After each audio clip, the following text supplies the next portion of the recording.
Now, to unpack these trends for us, we are joined by Babak Imamian, who is a respected political and economic analyst. Welcome to the program. Thanks for being here with us on Qnews. So let's begin with those numbers. A year after taking office, Keir Starmer's approval has essentially collapsed. What do you think explains such a sharp decline? Well, Mark, as you said, they are talking about confrontation. Now, confrontation only happens if you have no plan. And the problem with the British Labour Party and the British Prime Minister Keir Starmer is because he has no plan. He has no plan for economy. He has no plan for the reindustrialization of the British industries. He has no plan on foreign policy.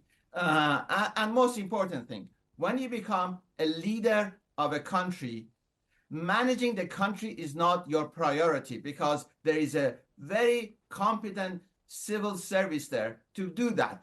So your job as a leader of a country is to bring in money into the country, direct foreign investment. That's what President Trump is doing. And none of the European leaders, including the British Prime Minister, has committed to that task. That's why the economy is not doing well, and that's why the country has no direction right now. Now, one striking figure is that only 49% of Labour voters, that's his own backing, the people that voted for him last time and would normally support his party, the Labour Party, only 49% of Labour voters from last year say that he's doing well. Is this going to be very damaging, this internal erosion of support by his own voters? Well, right now, the economic growth, the UK economic growth is about 1% per annum. And that has been the average for the last 17 years. So, and just look at the inflation figure today at 3.5%. So if you look at it, the economy is growing at 1%. And the inflation is at 3.5%. So people are becoming poorer all the time. Now, the question is, his supporters went to him because they thought he would improve the economy. But obviously, he cannot improve the economy because he has no plan for it. But then what is the alternative for them? Unless they go to extreme left or in some cases to extreme right. But do the extreme left have any better policies? No, they don't. Would the extreme right have any better policies? No. The question is, there is no national debate about how to improve the economy. And the best way to improve the economy right now at no cost is deregulation. And nobody is talking about massive deregulation because deregulation means tax cut at no effect to anybody. Regulations are taxes.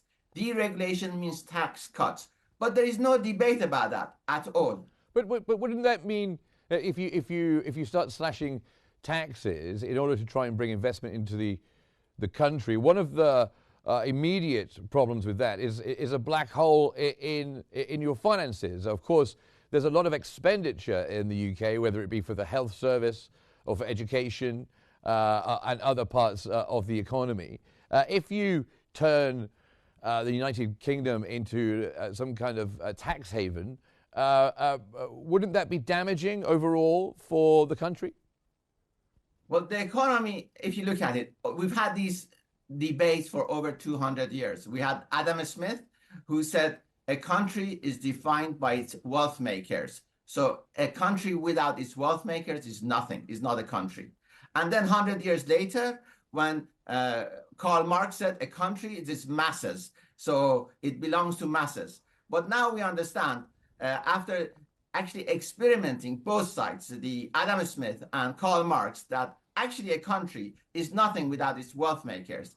And for the wealth makers to prosper, so the whole economy would prosper, we need low taxes.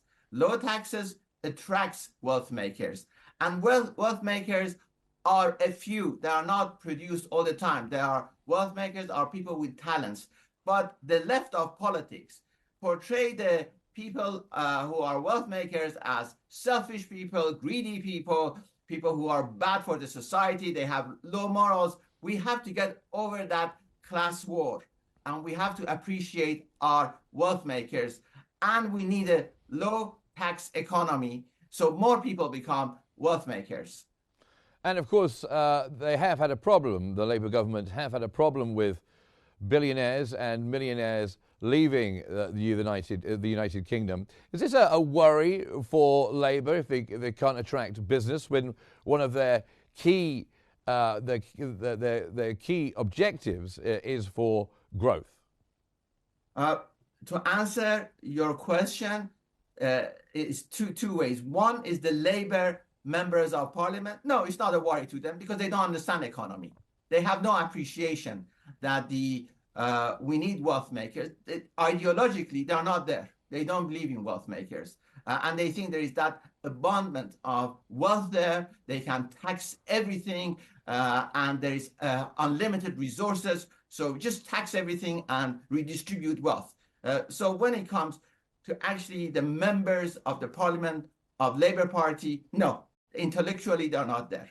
But the country will suffer. And a lot of people would understand because the economy is in decline right now.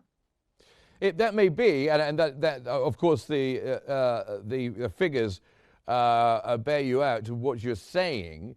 But if there was to be a great tax burden reduction, and it takes some time for the wealth makers to come back into the country and to start businesses, in the meantime, there's going to have to be big cuts. What would you cut?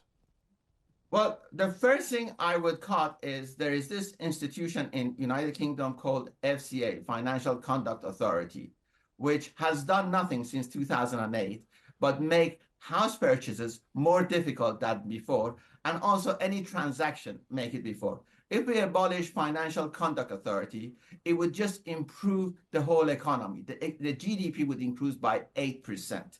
There is this body of regulators, this body of people who are just, all they do is just regulate constantly on every transaction, do nothing but slow the economy. They slow the transaction between money. They slow the investment into United Kingdom. So the more we get rid of these institutions who were just set up just to regulate for no purposes, just to give comfort that there is some sort of regulations, we could get rid of all of them and the economy would improve. I can assure you, previous to FCA, we had no problem before. Now suddenly there is that issue. If there is no FCA, Financial Conduct Authority, suddenly the whole country would collapse. Well, of course, let's go back to 2008. We had a lot of deregulation under New Labour in the United Kingdom in the 2000s.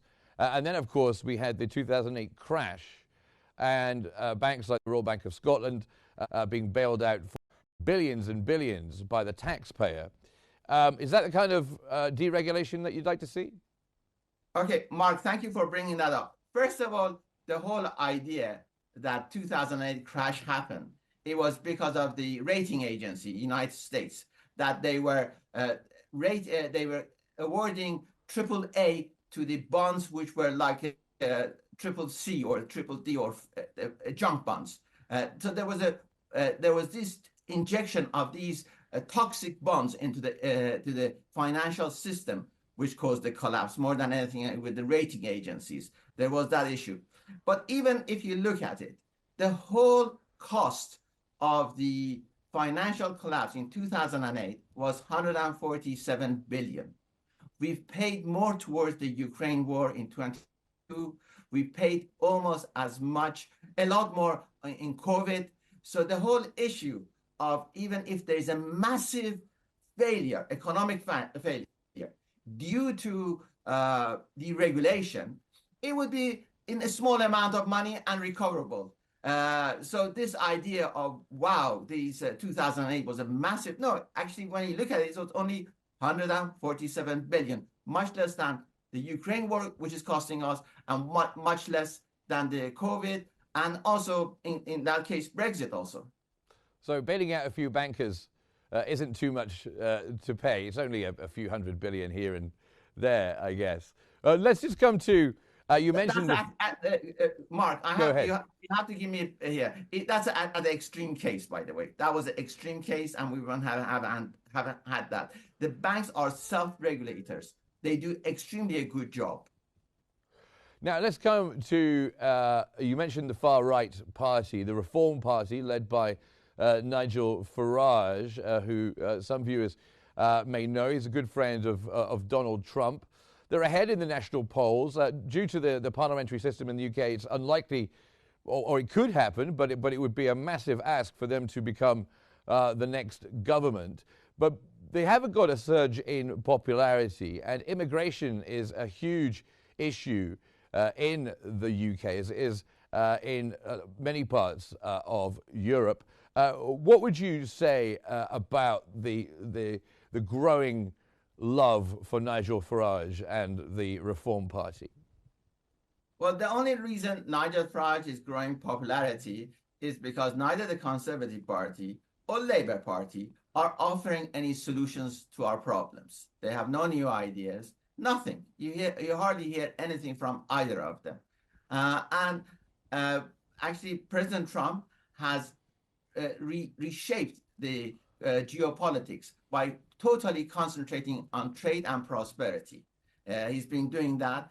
And while the European leaders have been extremely busy on confrontation with Russia, they have this preoccupation with Russia. They just like constant hostility toward Russia, where Russia should be part of the Europe friends. Russia is Europe.